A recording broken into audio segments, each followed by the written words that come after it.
Bonjour à tous, dans cette séquence, je vais vous faire le bilan de la semaine 6 de ce MOOC. Donc on commence par l'avis du MOOC, et en particulier de savoir combien vous êtes en ce samedi 13 juin. Donc j'ai noté 1942 inscrits, ça se stabilise. Il faut savoir que les inscriptions seront terminées ce soir à minuit, et donc on est très proche du nombre final d'inscrits. Il n'y a pas eu de création cette semaine de compte Catsi parce que la procédure est un petit peu plus compliquée, comme vous le savez. En particulier, il faut m'écrire un courrier électronique pour demander la création d'un compte sur cet espace d'échange. Le nombre d'exercices déposés, lui, reste relativement stable. Enfin, il est un peu réduit. C'est essentiellement des exercices de la semaine dernière. Puisque vous savez très bien, cette semaine, c'est l'attestation que vous réalisez et par conséquent, il ne faut pas la déposer tout de suite sur le site. En tout cas, vous pouvez la déposer, mais il ne faut pas la publier en tout cas de suite. Alors, côté question début de MOOC, on a quelques-uns qui se sont encore remplis. On est juste sous la barre des 20% des inscrits. Et pour ce qui est du questionnaire de fin de MOOC, là, on en a 35 qui sont remplis. Ça fait 1,8% des inscrits, ce qui est vraiment pas beaucoup, ou moins de 10% des gens qui ont rempli le questionnaire de début de MOOC, ce qui est pas énorme non plus. Ça pose en fait un problème, c'est qu'à ce stade, c'est très difficile d'exploiter le questionnaire parce qu'on n'a pas suffisamment de données. Alors, comme je l'ai fait pour la partie 1, je ferai une vidéo de bilan final du MOOC partie 2 que je publierai une fois que j'aurai corrigé les attestations. On publiera également l'attestation du MOOC, l'équivalent de l'application de la semaine, mais au niveau d'une demande d'attestation. Et puis j'espère qu'à ce moment-là, j'aurai sensiblement plus de questionnaires remplis de manière à pouvoir les dépioter et les analyser. Donc s'il vous plaît, n'hésitez pas à prendre le temps de remplir ce questionnaire. C'est vraiment quelque chose d'extrêmement utile pour nous. Ça permet d'améliorer les choses, ça permet de voir ce qui passe et ce qui ne passe pas. Je vous rappelle qu'on a changé de dispositif entre le MOOC partie 1 et le MOOC partie 2 et qu'on a en particulier observé que il y avait des gens qui trouvaient le rythme pas pratique pour le MOOC partie 1 et qui trouvent pratique pour le MOOC partie 2 et vice versa. Donc c'est important de savoir quelle proportion de gens sont satisfaits. Et d'ailleurs, si vous avez vous-même des propositions à faire, vous avez parfaitement la possibilité, il y a des cases libres que vous pouvez remplir et sur lesquelles vous pourriez insister sur des éléments qui, à votre avis, manquent dans ce cours. Bon, on fait ce qu'on peut avec ce qu'on a. Alors, j'ai mis à jour hier la carte interactive, donc là aussi ça se stabilise, puisqu'il n'y a pas beaucoup de questionnaires début de MOOC en plus de remplir. Vous avez à l'heure actuelle 387 personnes et 198 lieux référencés, donc un petit peu plus, et c'est principalement au niveau européen qu'il y a de nouveaux lieux, et puis les chiffres dans certains endroits évoluent également un petit peu. L'activité sur les vidéos, vous voyez que on a un pic pour la semaine, le début de la semaine 6, puis non, il n'y a pas de pic pour le début de la semaine 7, puisqu'il n'y a pas de semaine 7. La double barre que vous avez sur le vendredi 12, c'est la double barre qui signifie qu'on est censé être à la fin de la publication des vidéos du MOOC, mais comme vous voyez, la timeline, la ligne de temps se prolonge encore un petit peu, puisque vous avez jusqu'au 3 juillet pour remettre l'attestation, et puis vous allez constater sur la transparence suivante, il y a des gens qui vont pouvoir du coup en profiter, s'ils ont pris un petit peu de retard, s'ils ont démarré en retard, pour rattraper ce retard, et s'ils le souhaitent, quand même rendre l'attestation dans les temps. Le total des vidéos qui ont été, le total de visionnage des vidéos, on a dépassé donc les 23 500 vidéos. Donc encore une fois, rien à voir avec les chiffres du MOOC partie 1, qui étaient beaucoup plus importants, je crois qu'on était à 70 000, mais le MOOC deuxième partie est sensiblement plus difficile. On a démarré avec des exercices sensiblement plus difficiles et il continue à l'être, il y a des semaines qui sont lourdes, et c'est un petit peu normal que l'on observe une différence, à la fois en nombre d'inscrits et en nombre de, entre guillemets, survivants. Donc ça, c'est l'état des lieux en termes de vues par vidéo la semaine dernière. Vous voyez que, comme d'habitude, ça progresse essentiellement sur la semaine en cours. Donc la semaine 6 avait été publiée juste avant, enfin la veille du tournage de la vidéo de bilan. Là, on a une semaine. Et puis, partout ailleurs, eh ben, on voit le front des gens qui ont 1, 2, 3 semaines de retard, qui progressent.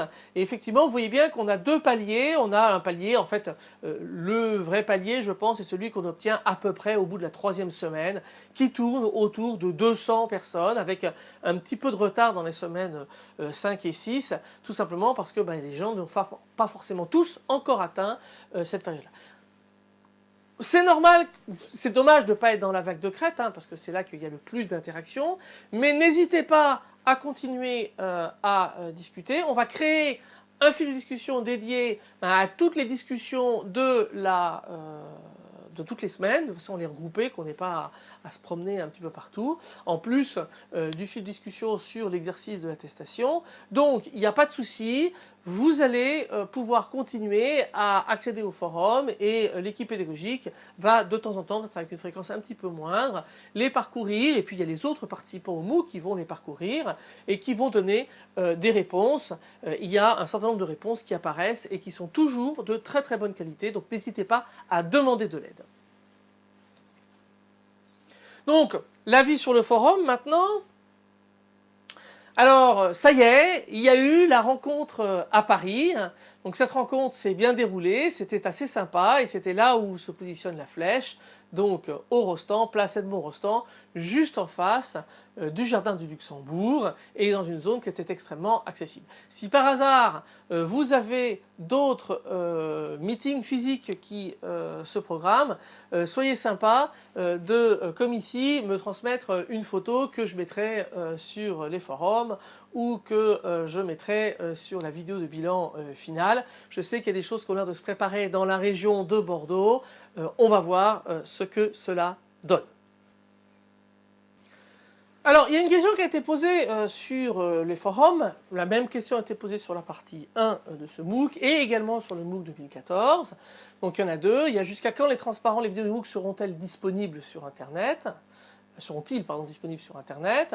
Et puis, la deuxième question, c'est certaines vidéos sont disponibles sur iTunes U, mais ce ne sont pas les mêmes parce que ce sont celles du cours. Alors, la réponse à la première question, c'est très simple. Les transparents et vidéos restent disponibles sur Internet après la clôture du MOOC, après le 3 juillet, et en fait, vous pouvez encore, ceux qui sont inscrits bien évidemment, peuvent encore accéder aux vidéos du MOOC de 2014. Donc, a priori, tant qu'il n'y a pas de changement au niveau de la plateforme Fun, eh bien ces vidéos vont rester en ligne. Les ressources également, c'est-à-dire que les forums vont rester en ligne. Donc, il n'y a plus personne pour répondre au forum du MOOC de 2014. Il n'y a pas grand monde pour répondre à celui du MOOC partie 1. Et il y aura évidemment plus personne pour répondre à celui du MOOC partie 2 lorsque, je sais pas, on sera arrivé après le 3 juillet. Mais toutes ces informations-là restent disponibles. Et a priori, il n'y a pas de raison que cela change. Sauf grosse catastrophe ou autre. Donc ça c'est quelque chose qui est acquis. Bien évidemment, ça ne le sera que pour ceux qui sont inscrits. Donc il sera plus possible de vous inscrire après le 13 juin à minuit. La deuxième question, c'est qu'il y a effectivement des vidéos sur iTunes U. Les vidéos sur iTunes U sont presque celles du cours. On peut dire que 90% des vidéos sont celles que vous avez dans le MOOC. Pourquoi ? Parce que c'est extrêmement long et compliqué à tourner, à monter. Vous avez remarqué que cette année, j'ai tout fait moi-même parce qu'on a eu des problèmes avec le service qui est censé assurer ce service. Donc, du coup, c'était d'une lourdeur colossale. La différence entre le cours de Master 2 et le MOOC, c'est qu'il y a des modifications d'ordre, surtout dans la partie 2. Et puis, toutes les séquences introductives ont été refaites. Et également, les séquences sur l'Apple Watch ont été mises à jour, puisque celles tournées en décembre avaient déjà, quelques mois plus tard, pris un gros coup de vieux. Donc, vous pouvez retrouver les vidéos sur iTunes U, c'est pas la peine de toutes les stocker, il y en a qui m'ont dit qu'il y en a pour plus de 30 gigas, je vais bien le croire, c'est de la vidéo HD, et il y a un certain nombre d'heures, mais vous pourrez les retrouver donc sur iTunes U, il n'y a aucun problème avec cela. Comment demander l'attestation ? J'insiste et je reparle de cela parce qu'il y a la question qui a été levée, donc certains n'ont peut-être pas vu qu'il y a une vidéo qui explique comment procéder, mais je vais resynthétiser tout cela. La première chose, c'est qu'il vous faut un compte de partage sur l'espace 4C. Donc si vous n'en avez pas, c'est-à-dire que si vous êtes arrivé pour le MOOC partie 2, que vous étiez inscrit trop tard et que le compte n'a pas été créé par défaut, ou que vous n'avez pas retrouvé le mail que vous êtes censé avoir reçu, eh bien dans ce cas-là, n'hésitez pas. Vous m'envoyez un mail, le titre doit être MOOC iOS, demande d'activation de mon espace de partage sur Ketsi. Le corps doit contenir votre login sur la plateforme Fun et un email de contact, qui peut être le même ou pas. Nous, on n'ira pas vérifier, je vais juste vérifier que le login existe. Et à ce moment-là, ce qui va se passer, c'est que vous recevrez à ce mail de contact une demande de validation du compte qui aura été préalablement créé. Et ça, il est clair qu'il faut que vous fassiez avec un petit peu d'avance, parce que si vous le faites le 3 juillet, on est en vadrouille, il se peut qu'on n'ait pas le temps le 3 juillet de créer des comptes. Donc prenez, pour ceux qui ont envie d'avoir l'attestation, ou qui pensent avoir envie d'avoir l'attestation et d'être en mesure de la délivrer à temps, s'il vous plaît, demandez-nous au plus tôt la création de ces comptes. Il s'est passé quelque chose de très sympa, c'est que Arthur Roland, qui visiblement est un mangeur de quiche, enfin quelqu'un qui est un pro du storyboard, qui a visiblement pas mal d'expérience dans le domaine et qui a créé des applications en utilisant Storyboard, eh bien, a voulu réhabiliter Storyboard. Bon, on est élitiste, etc. Bon, moi, je pense que c'est une façon de penser, et c'est probablement lié à mon âge et au fait que moi, j'ai démarré la programmation, les interfaces, dans des environnements qui étaient sans toutes ces fioritures pour construire des interfaces, que je peux apprécier dans certains cas d'ailleurs, mais c'est pas mon état d'esprit. Mais lui, c'est un pro de l'utilisation de Storyboard, tout à fait au contraire de moi, et il a commencé à sortir sur Dailymotion, puis ensuite il a tout mis ça sur une chaîne YouTube qu'il a créée, parce qu'il a des problèmes avec Dailymotion, ce que je confirme. Eh bien, il a posté un certain nombre d'épisodes sur l'utilisation de Storyboard. Alors moi, j'ai pas eu le temps de tous les regarder, parce que y en a un qui fait 1h40, enfin bon, c'est des séquences vidéo qui sont extrêmement longues, mais honnêtement, j'ai été impressionné. Bon, c'est tourné de façon extrêmement simple, c'est essentiellement une copie d'écran avec des commentaires, mais c'est très précis, et c'est en français, et c'est de la part de quelqu'un qui a une longue expérience de storyboard. Encore une fois, à la différence de moi. Et il a sorti en à peine plus d'une semaine 4 épisodes. Il doit y avoir pour 3 ou 4 heures de vidéo. Enfin, c'est vraiment d'une très grande qualité. Donc moi, je vous conseille, si vous êtes intéressé par en savoir plus sur Storyboard, il est clair que vous en saurez plus avec lui que avec les vidéos que moi j'ai conçues. Et donc par conséquent, je vous recommande vivement d'aller les regarder. Moi, en tant qu'enseignant, je le remercie. Je trouve que ça fait partie des choses qui sont extrêmement sympathiques, que justement des participants enrichissent d'informations supplémentaires des cours. Il y a Rubs, visiblement, qui veut aussi poster des vidéos, je ne sais pas sur quoi, mais n'hésitez pas, au contraire, je trouve ça très gratifiant. On n'a pas de raison, nous, on se sente offensés dans notre dignité ou dans le fait que c'est nous enseignants, c'est nous qui apprenons. Non, au contraire, je vous ai déjà expliqué que moi j'ai appris énormément de choses de par les interactions avec les participants du MOOC. Là, il est clair qu'en regardant ces vidéos, rien que dans les 10 premières minutes de la vidéo de l'épisode 1 que j'ai regardé pour voir un petit peu ce que c'était, j'ai déjà appris 2-3 trucs, et je pense que quand on va aller plus loin, parce qu'il va aborder des choses plus techniques, il est clair que je vais apprendre des choses en storyboard, vu ma compétence sur storyboard. Donc c'est extrêmement positif, et moi, je le remercie, et d'ailleurs je ne suis pas le seul, toute l'équipe pédagogique se joint à moi. Il y a une ou deux personnes qui m'ont dit « Ah, c'est génial ce qu'il a fait ». Eh bien, on remercie Arthur Roland pour ce travail qui lui a pris clairement énormément de temps à faire. Il y a eu la WWDC de 2015, donc c'est la Worldwide Developer Conference, c'est la grande messe annuelle des développeurs d'Apple. Il faut voir que pour assister à ça, le nombre de places est limité, il faut aller à San Francisco, ça coûte une fortune. Ça se terminait hier, si je ne m'abuse, c'était du lundi 8 au vendredi 12, si je ne m'abuse. Donc, alors il y a eu évidemment la traditionnelle keynote d'ouverture, donc ça c'était Tim Cook. D'ailleurs, Tim Cook s'est entouré d'un aéropage de Gus. Donc, alors, bon, c'est le style keynote. Ah, qu'est-ce qu'on est beau. Ah, qu'est-ce que vous êtes bien parce que vous achetez de très beaux produits. Ça, bon, ça m'insupporte. Mais bref, quand on enlève ces séquences-là et qu'on peut apprécier le côté spectacle de la chose, on apprend 3-4 trucs. Alors d'abord, une nouvelle version de macOS va sortir et une nouvelle version d'iOS va sortir donc in the falls, donc à l'automne, comprendre septembre-octobre. Alors, a priori, que ce soit sur macOS ou sur iOS, il y a des nouveautés. Alors, on nous a énoncé toutes les nouveautés, une par une, l'application machin qui change, l'application qui va avoir des trucs mieux. Sur la montre, vous allez pouvoir dessiner en plus de couleurs qu'avant. Enfin bon, des choses, évidemment, comme vous voyez, extrêmement fondamentales. Mais par contre, il y a d'autres nouveautés qui sont assez intéressantes. La première chose, c'est que Swift va passer en version 2. Donc il y a Xcode 7 qui va sortir, Xcode 7 d'ailleurs qui est déjà disponible en bêta bien sûr, et Swift en version 2 avec encore un système de compatibilité. Alors ce qui est délicat dans cette affaire-là, c'est que du coup ça veut dire que va encore y avoir des modifications par rapport à la version qui est sur Xcode 6.3 et Xcode 6.4 qui est encore en bêta qui va arriver. Je pense que ça va être toujours dans des détails, mais il va y avoir beaucoup de petits détails. Et du coup, il faut quand même faire attention à tout ce que cela peut signifier. WatchOS va également sortir en version 2, avec plein de nouvelles fonctions. Alors, les nouvelles fonctions qui vont avec le nouveau SDK, c'est la possibilité de créer des complications au niveau d'une application. C'est-à-dire que vous allez avoir un nouveau framework qui va s'appeler ClockKit, qui va permettre de créer des complications. Les applications vont pouvoir accéder au micro. Pourquoi? Parce que les applications vont également devenir des applications natives. Ça, c'est quelque chose qui est important.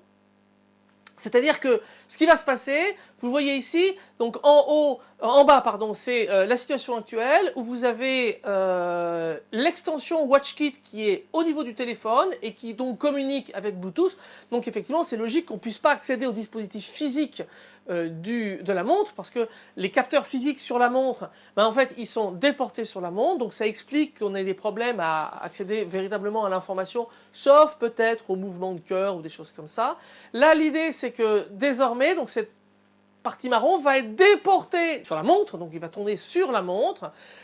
Visiblement, c'est l'extension qui va être déportée de façon à ce qu'en termes de développement, les choses ne changent pas. C'est quelque chose qui, évidemment, est important d'assurer un minimum de stabilité, que toutes les applications ne soient pas à redévelopper from scratch. Mais la localisation va être à un endroit différent, ce qui va probablement engendrer une bien meilleure fluidité des applications sur la montre.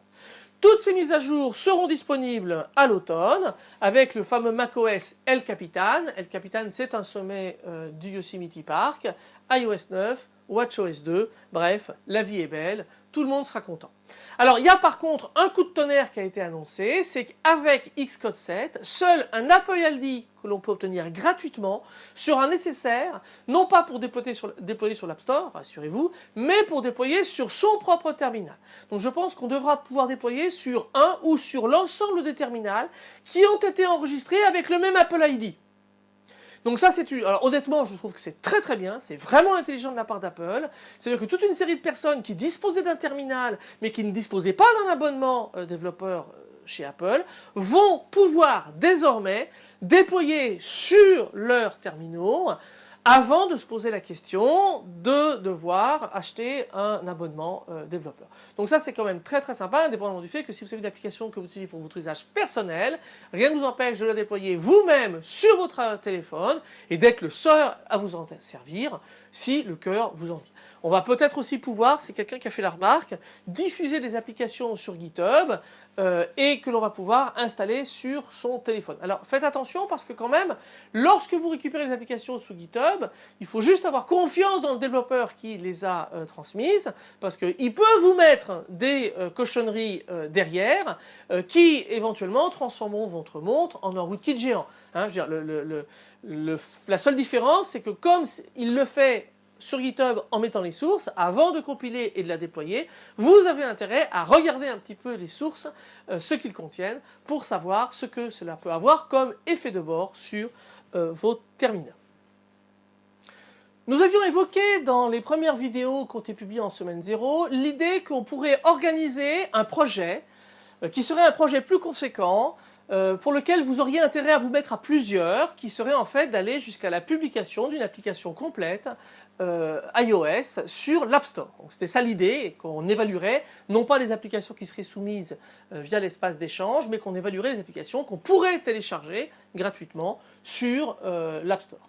Et on commence à avoir une idée précise de ce qu'on va vous faire faire. En fait, il s'agira probablement, très probablement, d'une application plus d'un serveur associé. L'idée, c'est de reconstituer quelque chose qui ressemble à un écosystème réaliste, comme on en trouve pour un certain nombre d'applications. Puis pédagogiquement, c'est intéressant et je pense que ça a un intérêt en dehors. Je suis assez content de l'idée qu'on a eue parce que ça aura un intérêt pour les MOOC en général. Cela dit, c'est beaucoup de travail. C'est beaucoup de travail parce qu'il faut qu'on définisse. Alors le sujet ne sera pas défini de façon extrêmement stricte, c'est-à-dire que contrairement aux exercices, il ne sera pas déjà programmé, puisque l'objectif c'est justement de vous faire réfléchir également à l'aspect design, donc de mener un projet de A jusqu'à Z en informatique via cette application. Mais il faut quand même qu'on réfléchisse à un cahier des charges, même s'il est ouvert. Et je vous rappelle que tout ça, l'équipe pédagogique fait en gros tout ça en plus d'une activité normale complète, y compris moi. Et par conséquent, nous, on aurait besoin d'un engagement de votre part, de savoir s'il y a des gens qui sont intéressés. Donc si vous êtes sûr de vous, d'avoir envie de faire ce projet qui se déroulerait de juillet 2015 à septembre 2015, de manière à ce qu'on ait suffisamment de temps. Je pense qu'il y a besoin de moins, surtout si vous êtes à plusieurs, c'est largement tranquille. L'idée, c'est que vous me contactiez par courrier électronique avec un titre spécial qui est MOOC-iOS-projet d'été, avec à l'intérieur votre pseudophone, un email de contact et la ville ou la région dans laquelle vous vous trouvez. Et moi, ce que je vais faire, c'est que je vais assembler tout ça et je vais publier cette information sur le forum, de manière à ce que vous puissiez constituer des équipes. Si vous êtes déjà plusieurs à avoir fait une équipe et que vous enregistrez une équipe d'un seul coup, je le ferai et j'inscrirai l'équipe complète. L'idée, par contre, c'est que ce qu'on aimerait, c'est que ce soit pour vous un engagement à mener ce projet et à publier l'application en septembre 2015. Alors sur les équipes, il n'y a pas de taille limite. L'idée, c'est qu'il faut qu'il y ait des gens actifs, parce qu'il n'y a rien de plus insupportable quand on fait un projet, d'avoir quelqu'un qui ne réagit pas, ou qui ne réagit pas alors qu'il avait dit qu'il réagissait. Vous pouvez dire, voilà, entre juillet et septembre, je vais partir 15 jours en vacances, donc vous dites à tout le monde, voilà, pendant cette période-là, c'est pas la peine de compter sur moi. Ou là, je suis charrette, ou là, il y a la rentrée des enfants, ou là, il n'y a pas de problème. Mais ce qui est important dans un projet, c'est qu'on soit prévisible. C'est-à-dire que quelqu'un qui dit, je rendrait tel engagement à tel moment, eh bien, soit fiable. Donc, c'est important d'avoir des gens actifs et des gens fiables. Mon avis personnel, même si nous, on n'imposera pas de limite, c'est que 3-4, c'est bien. Au-delà, ça devient compliqué à gérer. Et 3-4, sachant qu'on a évidemment tenu compte du fait que vous ne serez pas à temps plein pendant 3 mois sur le projet, mais que vous ferez ça à vos heures perdues, eh bien, je pense que le projet sera clairement, correctement dimensionné. Alors, bien évidemment, il faudra publier une application, de la documentation, enfin un truc autocontenant, en gros quelque chose qui est publiable sur l'App Store.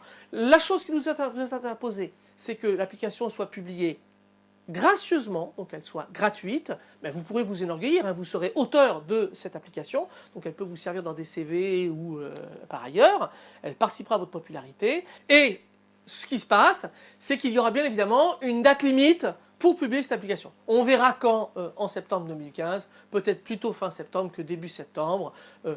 On va être relativement souple là-dessus. Et bien on arrive à la conclusion de cette vidéo de bilan. On espère que le livre héros, qui est l'exercice correspondant à la demande d'attestation, vous occupe. Déjà, beaucoup d'activités sur les forums qui proposent d'écrire de nouveaux scénarios, où il y a quelqu'un qui a mis qui avait fait un truc qui ressemblait à ça sur Amstrad ou Atari, je ne sais pas, mais il y a 30 ans.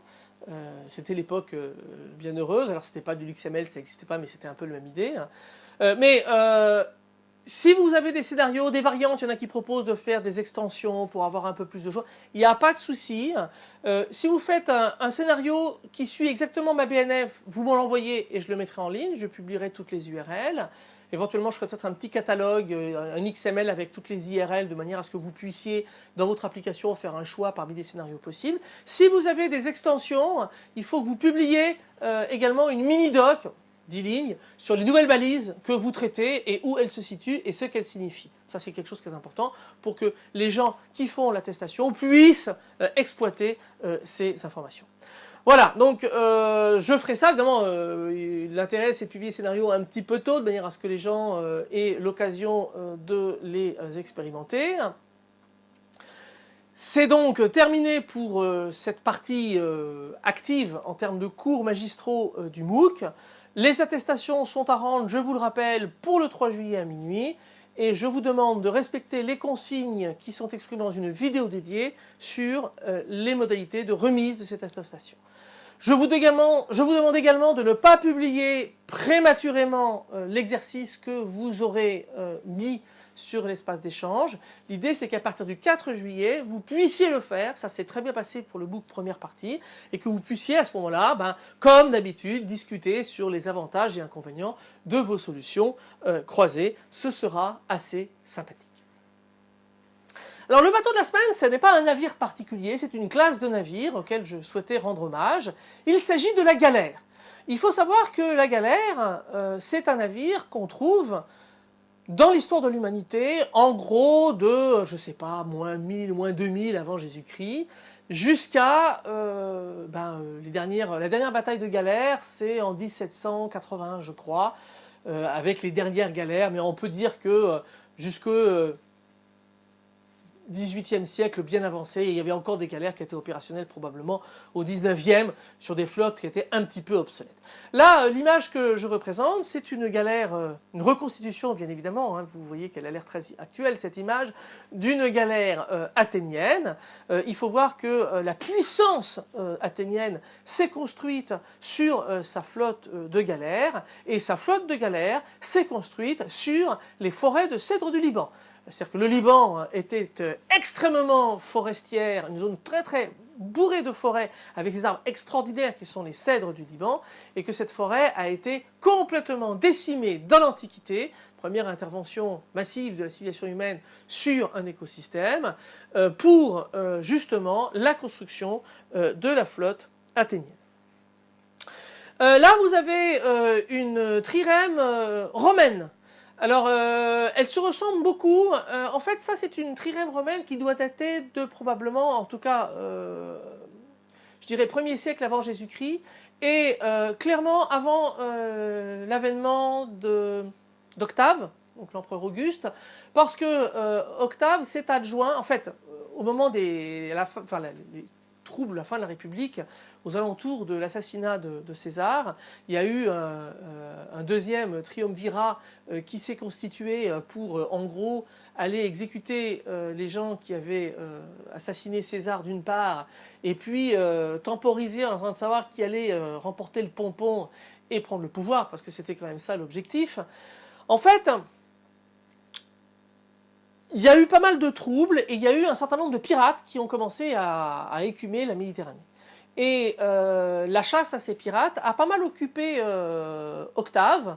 Octave, donc il avait Rome, il y avait Lépide qui avait tout l'ouest, et puis il y avait Marc-Antoine qui avait toute la partie est, c'est-à-dire en fait tout ce qui est Constantinople, et puis l'Égypte et le sud, une grande partie du sud de la Méditerranée. Et en fait, c'était Octavien qui était surtout embêté par cette histoire-là. Et en fait, il y a un amiral qui a pris beaucoup d'importance sous cette période-là, qui s'appelle Agrippa, qui a d'ailleurs été le fils spirituel